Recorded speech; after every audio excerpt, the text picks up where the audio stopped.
This week we start a new book, the book of Shmot, the book of the Exodus. But it's quite obvious to anyone who starts the book, they realize that there's a prehistory to it. Unlike Bereishit, which was the beginning, over here there's a prehistory, there's a people. The children of Avram, Yitzchak, and Yaakov, the Jewish people, Bnei Israel. They find themselves in Egypt and they find themselves enslaved.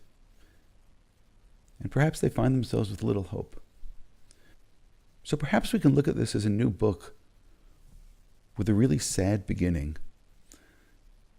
It seems to me that, however, there are reasons for hope. And in order to understand why there are reasons for hope, we actually have to compare it back to the previous book, to the book of Bereishit.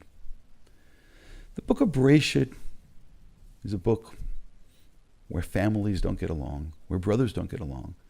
It's a book of dysfunction within the family, from the very first family, Adam and Eve's children, Cain and Hevel, where Cain brutally murders Hevel, all the way to the very end of the book, where the children of Yaakov betray their brother Yosef, at first threatened to kill him, and at the end, they only sell him off as a slave. And of course we understand the irony. They sold their brother as a slave and he ends up in Egypt. Now we realize that all of them who perpetrated this terrible act find their own children in Egypt enslaved. So that's where we begin. So obviously the background of the previous book is impactful, does affect what's going on. But there's more. When we read this book, we read about a child being born.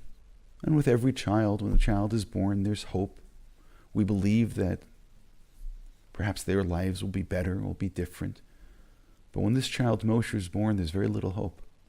To be born during what we could perhaps call almost a Holocaust, the male children are to be killed. And that's the world that Moshe comes into.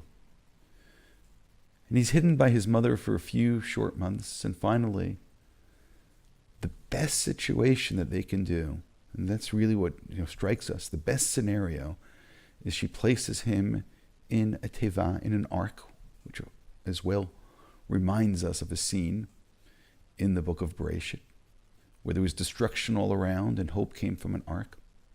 She places him in an ark and sets him off, hopefully to somehow, miraculously, avoid death. And here's where the story changes. Well, Bereishit was a book about brothers who were full of, from murder to betrayal. Over here it begins with a sibling, but the sibling is a sister. Moshe's sister cannot turn her back and walk away. The brothers of Yosef, they managed that. They managed to sit down and have a meal as their brother was screaming. The sister of Moshe cannot turn her back on her brother. And that's the first hint, perhaps, that this book is going to be different. Later on, the most miraculous thing takes place. The very woman, the mother of Moshe, who the child was, again, earlier she gave this child away and put him, again, in an ark in the water with little hope of survival. And now the princess of Egypt summons her and asks her to do the very thing that she wants to do more than anything in this world, and pay her for it. The daughter of Paro, Bitya, calls Moshe's mother, Tzipporah, and offers her money to nurse her child. And perhaps that should be a sign for us about how life can turn around, and how sometimes when the situation seems the most dire, nonetheless salvation is right there. And the salvation begins with the sister who could not walk away. And now holding this child for another day, a week, perhaps months, years, till she'll one day return the child to the door of Paro. But those days or weeks or months or perhaps years are already a sign of hope. And as I said, it all begins with the sister. When Moshe grows up, he apparently has absorbed some really powerful lessons from his parents, from his mother, from his sister, perhaps from his brother.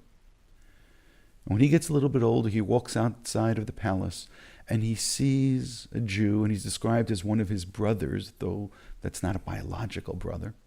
It's somebody who he has a sense of brotherhood. Moshe goes out to see his brothers, and he sees an Israelite being beaten by an Egyptian. And Moshe steps in and protects the slave, protects his brother. And in that act, he ends up killing the Egyptian who's trying to kill his brother. So the book of Shemot begins in a similar way to the book of Bereishit. There we also had a killing taking place. There we can call it a murder, where Cain kills Hevel simply because of no sense of brotherhood. And here Moshe stands up and protects his brother because of a sense of brotherhood. We realize now that this book is going to be different. This is going to be a book of redemption. This is going to be a book where all those relationships that did not work in Bereishit, this book is going to be different. And it all begins with a girl who simply could not turn her back on her brother. That is the beginning of redemption.